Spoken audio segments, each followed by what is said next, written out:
ನಮಸ್ಕಾರ, ನನ್ನ ಹೆಸರು ಅಂಬರೀಶ್ ಶಾನಾಳ್ ಕುರ್ಗೋಡ್ ಅಂತ. ನಾನು ಈ ಕಾರ್ಯಕ್ರಮಕ್ಕೆ ಕೊಟ್ಟೂರು ಸ್ವಾಮಿ ಸಂಸ್ಥಾನ ಮಠದಲ್ಲಿ ಬಾಲ್ಯದಿಂದಲೂ ಆಡಿ ಬೆಳೆದಂತ ನಾನು ಈ ಮಠದ ಸೇವಕನಾಗಿ ಈ ಕಾರ್ಯಕ್ರಮದಲ್ಲಿ ಎಲ್ಲೇ ನಡೆಯಲಿ ಕೂಡ ಈ ಕಾರ್ಯಕ್ರಮದಲ್ಲಿ ಎಲ್ಲ ಭಾಗವಹಿಸಿ ಸಂಭ್ರಮ ಸಂತೋಷದಿಂದ ಈ ಕಾರ್ಯಕ್ರಮದಲ್ಲಿ ಭಾಗವಹಿಸ್ತೇನೆ.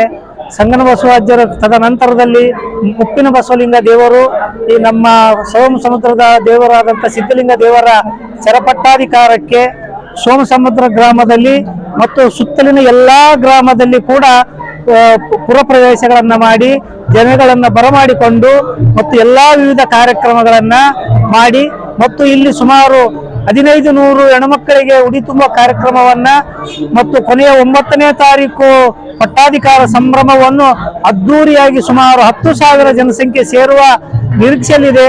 ಆದ ಕಾರಣ ಇಲ್ಲಿ ಎಲ್ಲಾ ಭಕ್ತಾದಿಗಳು ಈ ಕಾರ್ಯಕ್ರಮದಲ್ಲಿ ಭಾಗವಹಿಸಿ ಈ ಕಾರ್ಯಕ್ರಮವನ್ನು ಯಶಸ್ವಿಗೊಳಿಸಬೇಕೆಂದು ಕೇಳ್ಕೊಳ್ತೇನೆ. ನಮಸ್ಕಾರ.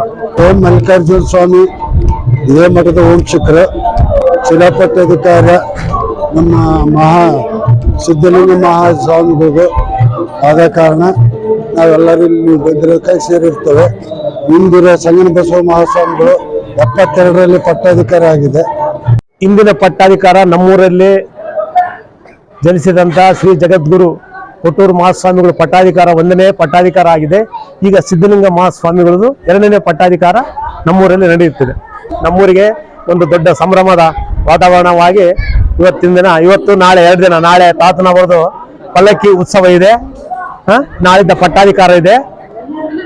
ಇದರಲ್ಲಿ ನಮ್ಮ ಊರಿನಲ್ಲಿ ಸಂಭ್ರಮದ ಹಬ್ಬದ ವಾತಾವರಣ ನಡೆಯುತ್ತದೆ. ಇವತ್ತಿನ ದಿನ ಉಡಿ ತುಂಬ ಹೆಣ್ಣು ಮಕ್ಕಳಿಗೆ ಉಡಿ ತುಂಬುವ ಕಾರ್ಯಕ್ರಮ ಇರ್ತದೆ. ನಾಳೆ ದಿನ ಅಜ್ಜವ್ರದ್ದು ಪಟ್ಟಾಧಿಕಾರ ಆಗ್ತದೆ. ನಮ್ಮೂರಲ್ಲಿ ಸೋಮ ಸಮುದ್ರದಲ್ಲಿ ಮೊದಲನೇ ಹಳೆ ಜಗದ್ಗುರುಗಳು ಕೊಟ್ಟೂರು ಮಹಾಸ್ವಾಮಿಗಳದು 1ನೇ ಪಟ್ಟಾಧಿಕಾರ ನಮ್ಮೂರಲ್ಲಿ ಆಗಿದೆ. ಈಗ 2ನೇ ಪಟ್ಟಾಧಿಕಾರ ಶ್ರೀ ಸಿದ್ಧಲಿಂಗ ದೇಶಕರದು ಪಟ್ಟಾಧಿಕಾರ ನಾಳೆ ಆಗಲಿದೆ. ಹೆಸರು ಸೋಮ ಸಮುದ್ರ ಗ್ರಾಮ, ಇದೇ ಊರಿನವರು ಎಚ್ ನಿತ್ಯಾನಂದ ಗೌಡ.